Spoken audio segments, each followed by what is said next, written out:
नमस्कार दोस्तों। आशा करता हूँ आप लोग बहुत ही अच्छे हैं। तो आइए हम फिर उसी कड़ी को आगे बढ़ाते हैं। हम मन की बातों पे चर्चा कर रहे हैं। तो कल हमने मन की संरचना यानी मन के कई रूप हैं, यानी मन के से मन में जो तरंगी उत्पन्न हो रही है उसके आधार पर हमने जाना कि मन के कितने प्रकार हैं या मन के कितने रूप हैं। आज हम उसी कड़ी में जानते हैं कि कोई भी व्यक्ति जो सफल होता है वह इस बात पर निर्भर करता है कि इसकी मन की शक्तियाँ उस व्यक्ति के अंदर किस अनुपात में सक्रिय है, और यह सक्रिय अपने प्राकृतिक नियम के द्वारा ही होता है। अगर कोई व्यक्ति असफल होता है तो वह इन शक्तियों से बिल्कुल अनजान होने के कारण होता है। अगर हम देखते हैं कि हम ये नहीं कह सकते हैं कि जो व्यक्ति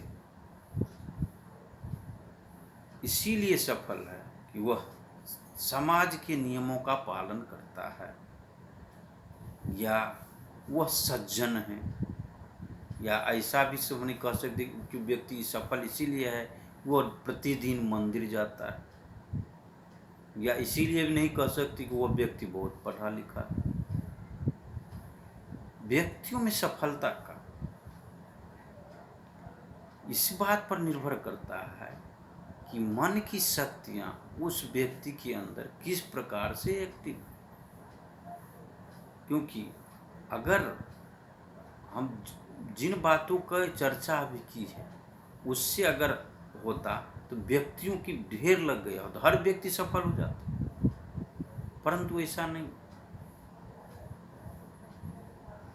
यह तभी संभव है जब व्यक्तियों के अंदर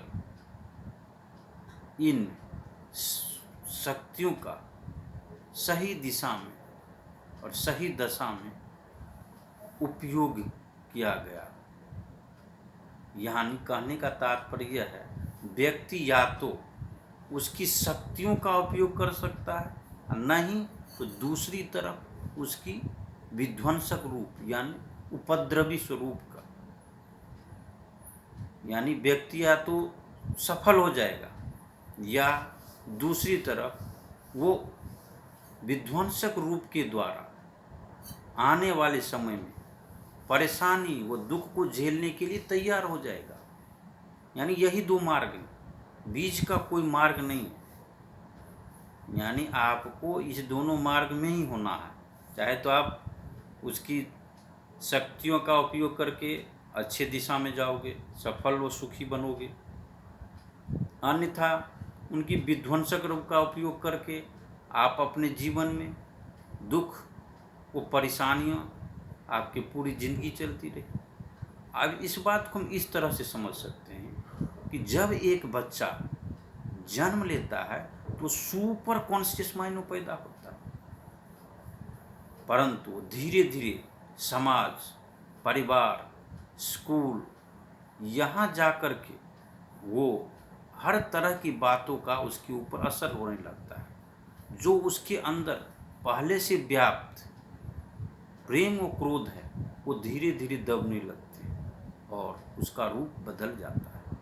परंतु जिस बच्चे को शक्तियों को आप जाने तो आप उसको सहयोग करना है।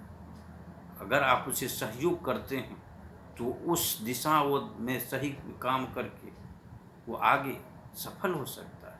कहने का तात्पर्य यह है कि बच्चे का यानी किसी भी व्यक्ति का बचपन ही सबसे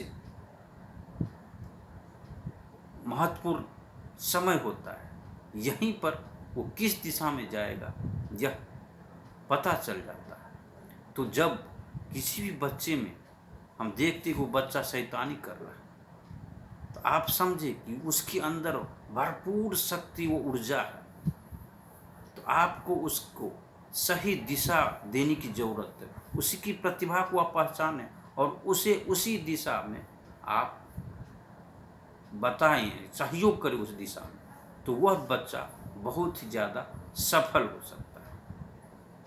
तो आज हमने जाना कि किस प्रकार कोई व्यक्ति सफल या असफल हो सकता है, यानी कौन सी ऐसी शक्तियाँ हैं। तो आज हम यहीं विराम देते हैं, कल पुनः इसी बात को आगे जारी रखेंगे। आप लोगों का बहुत बहुत धन्यवाद।